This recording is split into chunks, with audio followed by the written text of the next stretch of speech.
साथियों, आज का हमारा शानदार कार्यक्रम गुरु तेग बहादुर हिंद दी चादर। उससे पहले हम जानेंगे सिखों के पांचवें गुरु गुरु अर्जुन देव जी। उनके साथ भी लगभग कुछ ऐसा ही हुआ।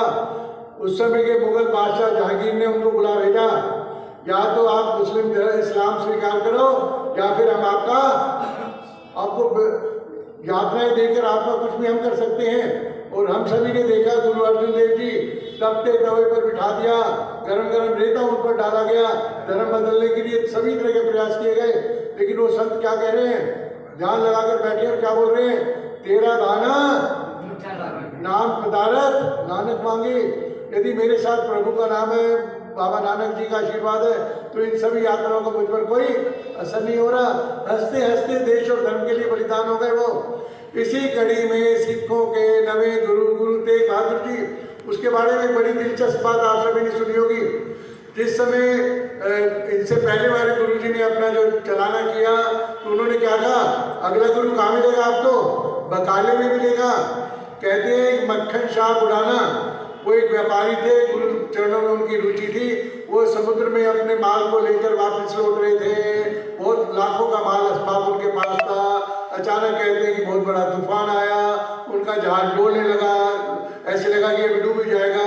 तो मक्खन शाह ने आंख बंद करके गुरु चरणों में अरदास की, गुरुजी मेरी रक्षा करो, मैं 500 सोने के सिक्के आपके चरणों में अर्पित करूंगा। बैठते ही अरदास लेकर आंखें बंद करके गुरु महाराज ने कृपा की और उनका जहाज ठीक हो गया और ठीक समय पर वो अपना हिंदुस्तान पहुंच गए। अब उनको पता लगा कि हमारे गुरु बाबा बकाला गांव में है, बकाला में कस्बे में है। वहाँ पहुंचे तो अनेक लोग वहाँ पर गुरु बनकर बैठे हुए, वही तरह की गद्दी लगा रखी। और अब वो भी बहुत बुद्धिमान थे। उन्होंने क्या किया कि प्रत्येक गुरु के आगे 2 सोने के सिक्के चढ़ाने लगे, प्रणाम किया। गुरु ने कुछ नहीं कहा, बड़े आशीर्वाद दिए, दूसरे के आगे, तीसरे के आगे, इस तरह 21 गुरु गद्दी पर उसने प्रणाम किया। किसी ने भी उसको कुछ नहीं कहा। फिर किसी ने कहा ये गुरु है और वो पीछे आराम से रहते हैं, उनकी गद्दी वद्दी उन्होंने ज्यादा अपना नहीं किया वो, लेकिन सुमिरन करते हैं परमात्मा का। वो गुरु तेग बहादुर, उनको किसी की दिखावट की कोई वो नहीं थी, कोई लोभ नहीं था। उनको पता था कि मैं परमात्मा ने मुझे भेजा है, मैं अपना सुमिरन कर रहा हूँ। गुरु तेग बहादुर जी के चरणों में मक्खन शाह ने 2 सोने के सिक्के रखे। अब गुरु तेग बहादुर जी ने अपने नेत्र खोले, उन्होंने अपना कुर्ता उठाकर दिखाया, वेखदा है भक्ता, तेरे जहाज में बचार नहीं, मैं कितनी मुश्किल सहनी है भैया ने, और तुम 2 सोने सिक्के देके जा रहे हैं। अब वो मक्खन शाह समझ गए कि ये वो गुरु है जो वास्तव में परमात्मा का रूप बनकर इस धरती पर आए हैं।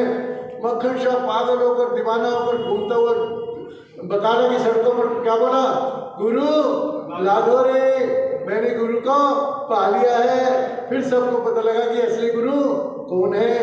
वही गुरु तेग बहादुर अपने दरबार में बैठे हैं। उनके 9 वर्ष के पुत्र गुरु गोविंद राय बने, गुरु गोविंद सिंह बने बाद में 10वें पिता, उसमें उनका था नाम गोविंद राय। 9 वर्ष के गोविंद राय उनके सामने बैठे हैं। कृपा राम कश्मीरी पंडितों के जो मुखिया थे, वो उनके दरबार में एक प्रार्थना लेकर आए, आपको हैरानी होगी सुनकर। कश्मीरी पंडितों के जो मुखिया कृपा राम ने कहा, गुरुजी हम घोर संकट में हैं, बोलो बताइए आपकी क्या परेशानी है। बोले औरंगजेब का आदेश आया कि हम आप सभी को मुसलमान बना देंगे, और कुछ लोगों को वो तलवार के बल पर मुसलमान बना भी रहे हैं। क्या होगा, कश्मीरी पंडित तो होते हैं अपने आप में बड़े कट्टर होते हैं, लेकिन सभी सामूहिक रूप में मारे जाए तो उसका कोई हल निकालने का प्रयास करने के लिए गुरु चरणों में आए। गुरु तेग बहादुर जी थोड़ा सा सोच में पड़ गए। उनके मुख से एक वाणी निकली, बात निकली, ये धर्म कोई बलिदान मांग रहा है। गुरु गोविंद राय ने वो बात सुनी, उनके जो पास बैठे थे, गुरु गोविंद राय ने क्या कहा उसी समय बड़े निर्भीक स्वर में, गुरुजी आपसे बढ़कर इस समय कोई महान व्यक्ति इस धरती पर नहीं है जिसका ये काम यो कर सकता है। गुरु तेग बहादुर ने गोविंद राय को अपने गले लगाया, बोले कमाल है, तूने 1 मिनट में मुझे इसका जो है रास्ता बता दिया। गुरु तेग बहादुर ने ललकार कर कहा कृपाराम से, जाओ औरंगजेब को कह दो, यदि गुरु तेग बहादुर का धर्म यदि बदलवा सकते हो तो हम सभी भी अपना धर्म बदलेंगे।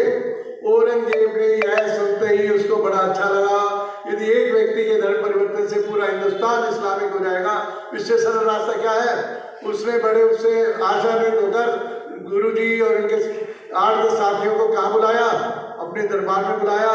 उन्हें तरह तरह के प्रलोभन दिए पहले कि हम आपको इतना सब कुछ दे देंगे, मनसब दे देंगे, आपको इतनी गद्दियां दे देंगे, आप केवल इस्लाम स्वीकार कर ले।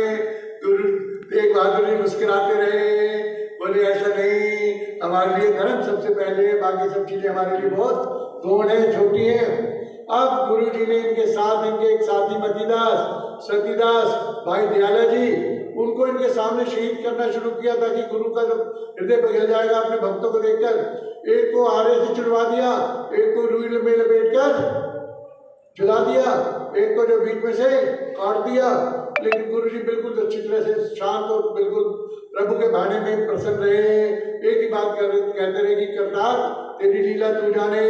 अंत में हम सभी जानते हैं कि गुरु तेग बहादुर जी को जो मैंने अल्टीमेटम दिया, आज आप सिर्फ अपना इस्लामिक धर्म स्वीकार कर लो, नहीं तो आज आप हम बलिदान देंगे।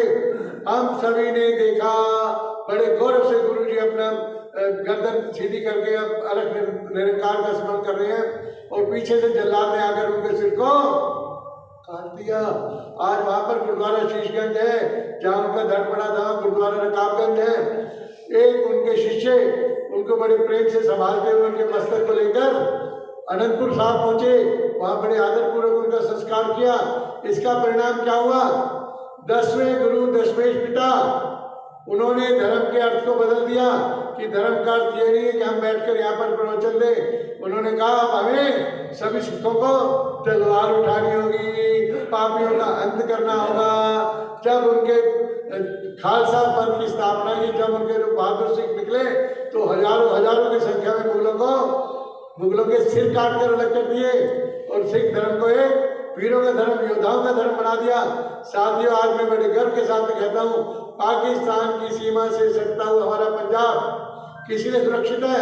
यहाँ पर हमारे बहादुर सिख भाई बैठे हैं, जो किसी भी तरह की कोई आपत्ति आती है तो सबसे पहले आगे बढ़कर अपना बलिदान देने को अग्रसर रहते हैं। हमारे देश के मस्तक को सदा ऊंचा करते रहते हैं। ये बात बिल्कुल सत्य है। गुरु तेग बहादुर हिंद दी चादर, यानी गुरु तेग बहादुर ने यदि अपना बलिदान न दिया था तो आज इस देश में हिंदू धर्म का नाम ही न होता। आज के इस पावन अवसर पर इस महान गुरु को हम पुनः नमन करते हैं, प्रणाम करते हैं। बड़े प्रेम से बोलेंगे, बोले सो अकाल।